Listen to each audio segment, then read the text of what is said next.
Hello students, in today's video I'm just going to explain the meaning and the methods and the difference of recruitment. Recruitment is the part of staffing process.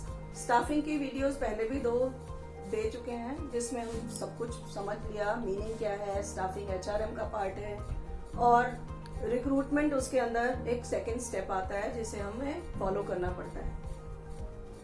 Recruitment करते time हम employees को invite भी करते हैं और उन्हें अपनी company में बुलाते हैं। तो कंपनी में बुलाने के लिए हमें पहले उन्हें सर्च करना पड़ता है कि वो हमें कहाँ मिलेंगे।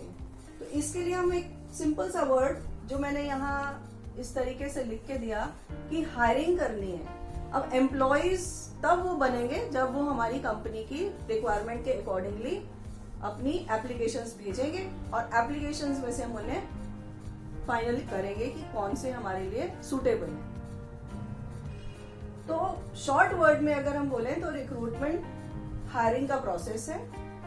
रिक्रूटमेंट स्टाफिंग का सेकेंड स्टेप है और इसमें हम सर्चिंग करते हैं। सर्चिंग फॉर प्रोस्पेक्टिव एम्प्लॉयज, वो वही हमारे कैंडिडेट्स हो सकते हैं। वो अगर अप्लाई करेंगे तो वो हमारे कैंडिडेट्स बन जाएंगे और अभी वो हमारे एम्प्लॉयज नहीं है। And stimulating them, stimulation is encouraging them. अगर हमने उनको एक अट्रैक्टिव पैकेज उसमें लिख के दिया है, उनकी क्वालिफिकेशन के हिसाब से हमने उन्हें इनवाइट किया है, तो वो एनकरेज होके अपनी एप्लीकेशन हमारे पास भेजेंगे। तो हम रिक्रूटमेंट के प्रोसेस को ऐसे समझ सकते हैं कि it is a process of searching and stimulating the people to encourage to apply for the jobs. अब जब वो अप्लाई करेंगे जॉब्स के लिए तब हमारे पास बहुत सारी एप्लीकेशंस कलेक्ट हो जाएंगी। तो रिक्रूटमेंट सीधा सीधा इनविटेशन प्रोसेस है, इसको हम ऐसे समझ सकते हैं। और इसके अंदर हमारा जब इनविटेशन जाता है तो बहुत सारे लोग एनकरेज होते हैं, तो हम इसे पॉजिटिव प्रोसेस भी कहते हैं। तो recruitment staffing second step and it is a process of inviting people for the jobs and hiring process takes place. Recruitment भी हमारा एक चलने वाला परवेसिव फंक्शन है, कंटिन्यूअस चलता है।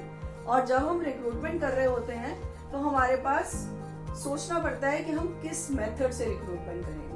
अब मेथड से पहले हमें सोर्स ढूंढना पड़ता है कि हम इंटरनल सोर्स में जाएंगे या एक्सटर्नल सोर्स में जाएंगे। इंटरनल सोर्स कंपनी के अंदर होता है, तो कंपनी के लोग ऑलरेडी वर्क कर रहे होते हैं, उनको हम या तो प्रमोशन देते हैं या ट्रांसफर्स देते हैं। तो internal source of recruitment is the method through which we can invite the people from within the organisation. और एक्सटर्नल सोर्स ऑफ रिक्रूटमेंट में हम अपने कैंडिडेट्स को बाहर से बुलाते हैं। बाहर यानी किसी एजेंसी के थ्रू, किसी एडवर्टाइजमेंट के थ्रू या इंटरनेट के थ्रू। तो ये सारे सिस्टम्स हमारे, ये मेथड्स हमारे एक्सटर्नल सोर्स के पार्ट बन जाते हैं। Internal source of recruitment is searching for prospective employees and stimulating them to apply for the job from within the organization.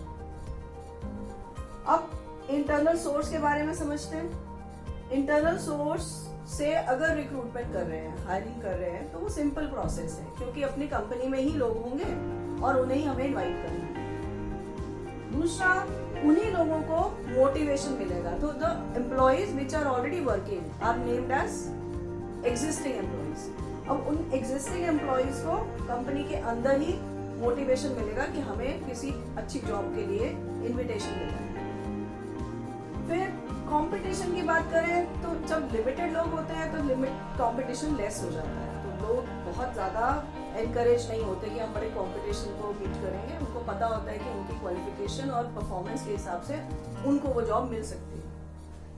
Limited choice है क्योंकि यहाँ पर कंपनी सिर्फ उन्हीं लोगों को ढूंढेगी जो प्रमोशन के पोजीशन में है या जिनको हम आगे उन जॉब्स के लिए यूज कर सकते हैं। और इकोनॉमिकल है क्योंकि पैसा खर्चा बहुत कम करना पड़ेगा कंपनी को। दूसरी तरफ एक्सटर्नल सोर्स की बात हुई। एक्सटर्नल सोर्स एक कॉम्प्लेक्स प्रोसेस है क्योंकि हमें पता नहीं है हमारा कैंडिडेट कहाँ है, तो हमें उसको सर्च करने के लिए बाहर किसी भी सोर्स के पास एनकरेज करना पड़ेगा, उन्हें कनेक्ट करना पड़ेगा outside the organisation, because we invite the candidates from outside the organisation.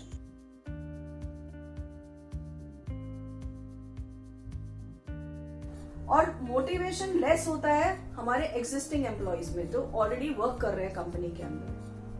Competition higher होगा because many people will just give the applications and will have a wider choice. ये इसका एक पॉजिटिव पॉइंट है कि हमारे पास external source से बहुत अच्छे कैंडिडेट्स, फ्रेश टैलेंट और बहुत सारे लोगों का इन्विटेशन आता है। एक्सपेंसिव, क्योंकि खर्चा करना पड़ेगा, हमें सोर्सेज को कॉन्टैक्ट करना पड़ेगा।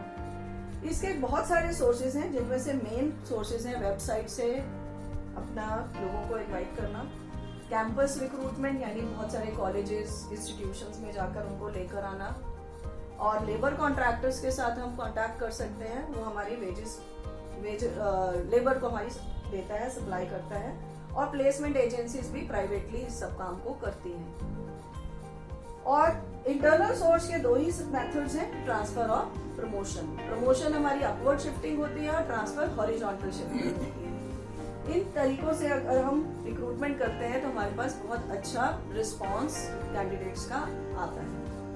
तो आज के वीडियो में इतना ही, बाकी नेक्स्ट वीडियो में हम मेथड्स ऑफ रिक्रूटमेंट भी समझेंगे। Thank you so much.